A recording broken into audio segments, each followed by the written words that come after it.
I went to work with a new resolve. When Greg started his usual antics, I decided enough was enough. "Hey nerd, why don't you go clean the bathrooms? It's all you're good for." My name is Matthew Gregg, not Nerd. You know, you've been pulling this crap for years, and I'm done with it. Why don't you just shut up? I'm done with your crap. Oh, what are you gonna do about it? I'm not sure, but I know that you'll regret it. I'm done being your personal punching bag. The way he was looking at and sneering made me snap. I grabbed a couple of ketchup bottles and I began spraying him down, covering his face and uniform in red sticky mess. Blinded and furious, Greg lunged at me, but I dodged and punched him in the stomach. I took him by surprise and he stumbled backward, tripping and falling. In the chaos, his hand landed in the deep fryer. The screams were horrifying. The other staff rushed to help, but the damage was done. Greg's hand was severely burned, disfigured beyond repair. Someone called for an ambulance, and it arrived shortly afterwards, and Greg was taken to the hospital.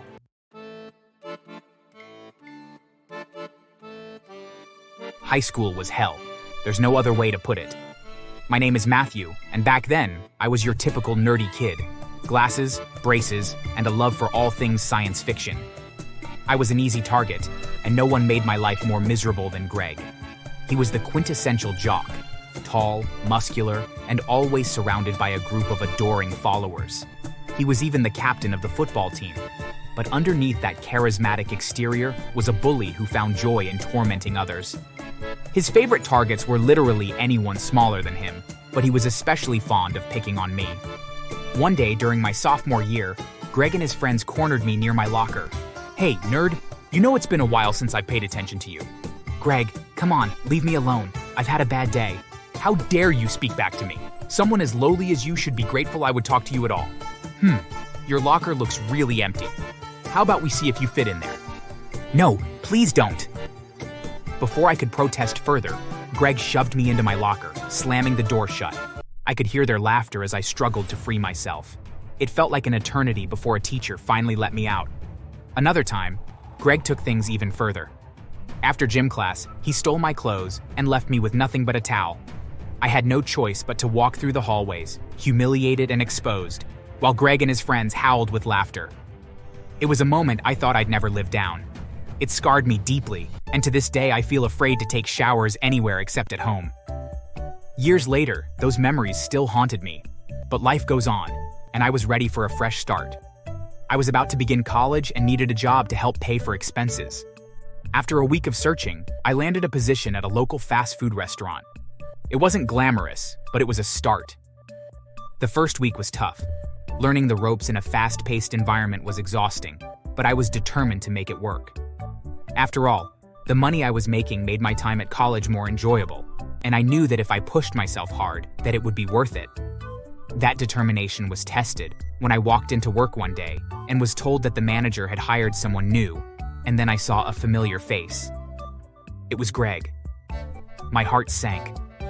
Of all the people in the world, my childhood tormentor was now my coworker. From the moment he recognized me, he picked up right where he left off. Well, if it isn't the nerd. Looks like life hasn't been too kind to you." "Oh God, not you." "Yep. I thought this job was going to be boring, but with you here, I'm sure I'll find a way to keep myself entertained." The harassment was relentless. Greg would mock me in front of customers, call me names, and make every shift a living nightmare. He found new ways to humiliate me, like purposely messing up orders and blaming me, or spilling drinks on me when no one was looking. I endured it for months, trying to stay professional, but the stress was taking its toll. I began dreading going to work, my anxiety spiking every time I saw Greg's name on the schedule. Each shift felt like a battle, and I was losing. One night, after another particularly cruel shift, I confided in my best friend, Jake. "Oh, Jake, it's just as bad as high school. I thought that once I went off to college that I would never have to deal with him again, but now I'm terrified that he'll follow me for my entire life. I'm beginning to feel depressed." "Matthew, you've got to stand up for yourself. It's just a part-time job. If you get fired, so what? You can find another one.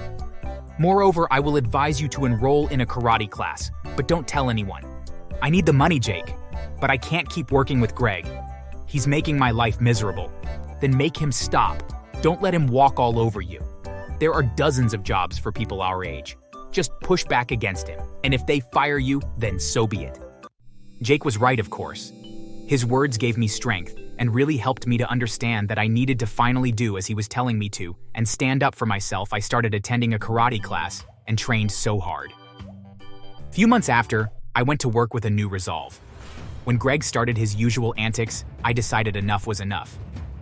Hey nerd, why don't you go clean the bathrooms? It's all you're good for. My name is Matthew Gregg, not nerd. You know, you've been pulling this crap for years and I'm done with it. Why don't you just shut up? I'm done with your crap.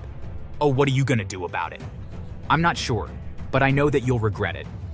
I'm done being your personal punching bag. The way he was looking at and sneering made me snap. I grabbed a couple of ketchup bottles and I began spraying him down, covering his face and uniform in red sticky mess. Blinded and furious, Greg lunged at me, but I dodged and punched him in the stomach. I took him by surprise and he stumbled backward, tripping and falling. In the chaos, his hand landed in the deep fryer. The screams were horrifying. The other staff rushed to help, but the damage was done. Greg's hand was severely burned, disfigured beyond repair. Someone called for an ambulance, and it arrived shortly afterwards, and Greg was taken to the hospital. Oddly enough, it was ruled an accident. I was still fired, but that was the extent of my punishment. I could tell that the manager knew that there was more to the story, but he didn't really want the restaurant to get any unwanted attention. The incident left me with mixed feelings. Part of me felt guilty for ruining Greg's college career.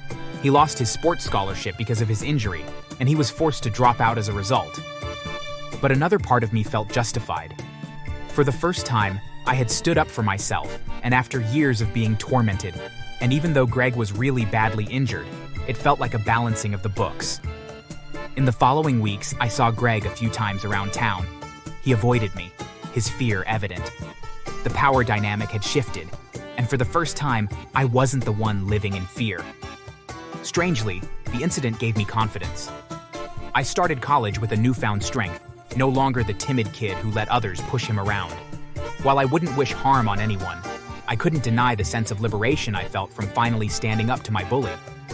Life moved on, and so did I. But the lessons from those days stayed with me. Sometimes, you have to face your demons head on, and sometimes, standing up for yourself is the only way to find peace. After Greg's departure from the fast food restaurant, I found myself reflecting more deeply on our encounters. High school had been a dark time, filled with constant ridicule and the overwhelming feeling of powerlessness. But now, things had changed. I had faced my greatest fear, and though the outcome was messy, it was a turning point in my life. College brought new challenges, but I approached them with a renewed sense of confidence. My professors noticed my engagement in class, and my peers respected my insights. The boy who once hid in the shadows was now speaking up, participating, and making a name for himself. One day, while walking across town, I spotted Greg. He was sitting alone on a bench, his once confident demeanor replaced with a look of defeat. His hand, now scarred and bandaged, was a constant reminder of the incident. I considered approaching him, but decided against it. We had both changed, but the past was something neither of us could undo. Despite everything, there was a part of me that felt sorry for Greg. His life had taken a drastic turn, and I wondered if he regretted his actions as much as I regretted mine. But I also knew that his suffering was a consequence of years of tormenting others. Life had a way of balancing the scales.